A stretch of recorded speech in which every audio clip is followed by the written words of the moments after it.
I also feel that we Christians have a tendency to communicate, whether we feel it or not, communicate intolerance of other people because of their incorrect faith as well, and that's what they feel from us.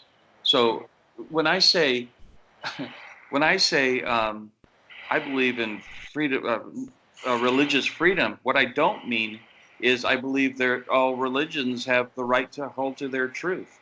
I don't mean that, but I mean that I shouldn't treat someone incorrectly or reject someone as a person because they disagree with me. And that's what I don't think is reciprocal towards the Christian. In other words, you say that you can't live with certain mores in the culture, in the society. Well, I understand that, and I understand it, and I appreciate that you have that view. Rather, it's how can you not accept everyone the way they are? Well, I do accept them. I can accept them in my home for dinner. I accept them to play with my children, if or grandchildren. But I don't accept that they have truth, that they embrace truth, Mm-hmm.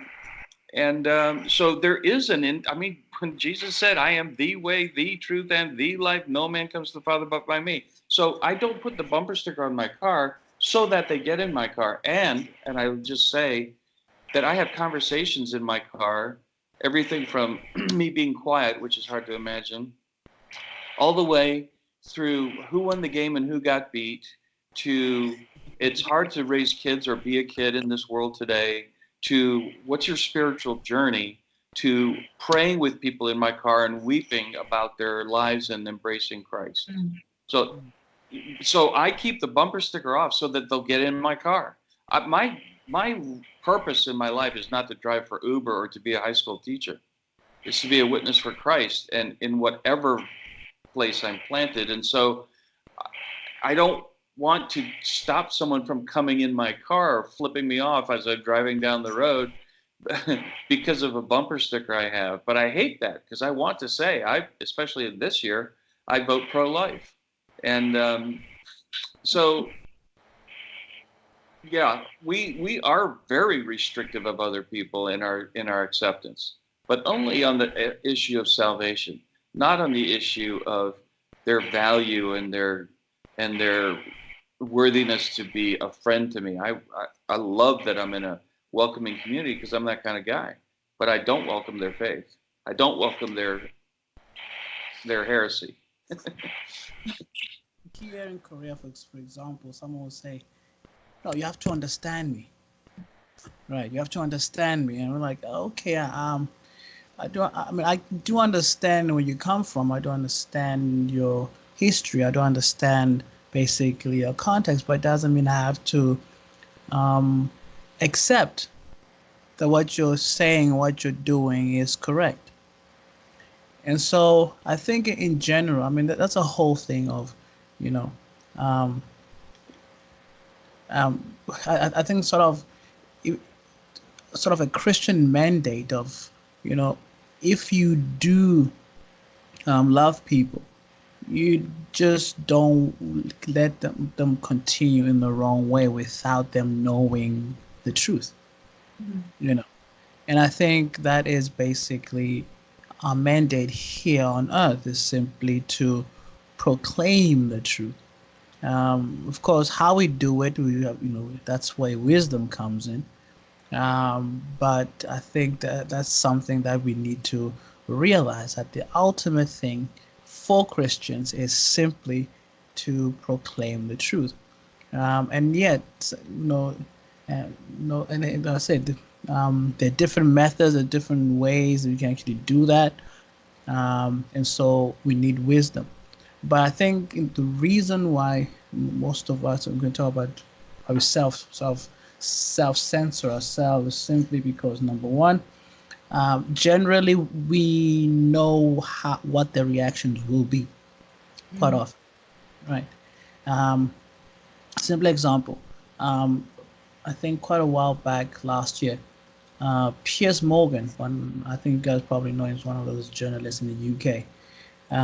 He's very outspoken against gender neutrality and all of those things and whatever.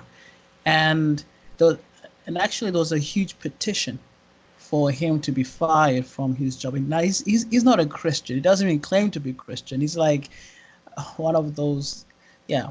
But anyway, there was a huge online petition because he basically, in one of his debates with one of these people promoting this non-gender lifestyles and whatever, and they had a debate, and of course this person felt offended and started this online petition, and of course thousands of people signed that petition.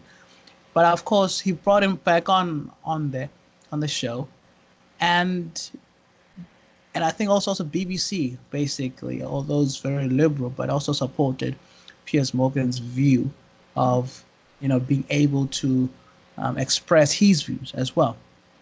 But that's the whole point, that Piers Morgan, who is a non-Christian, who is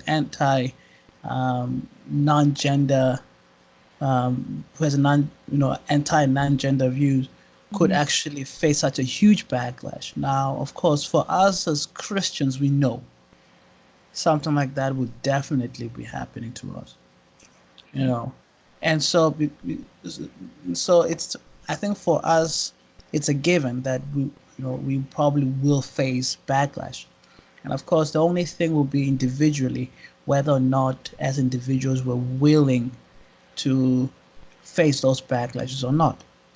But I think that's the first thing. But the second thing is simply that we simply need wisdom in how to really proclaim the truth. Because I think most of us are probably very limited in ways to really present the gospel. Like, for example, what David's doing, that's like ministry on wheels, basically. People can get in, and guess what? They can get the truth right. But, and the thing is, he doesn't have to put a huge sticker that says Jesus is Lord and put many fish stickers over his car and stuff. Nah, I mean, he doesn't need all that. But at least in conversation, he does present. So that's what we call wisdom. Most people are just, they know one way of presenting the gospel. And so the lack of wisdom, the lack of creativity, basically, in a way, sometimes can become impediment in the way we present the gospel. It's true.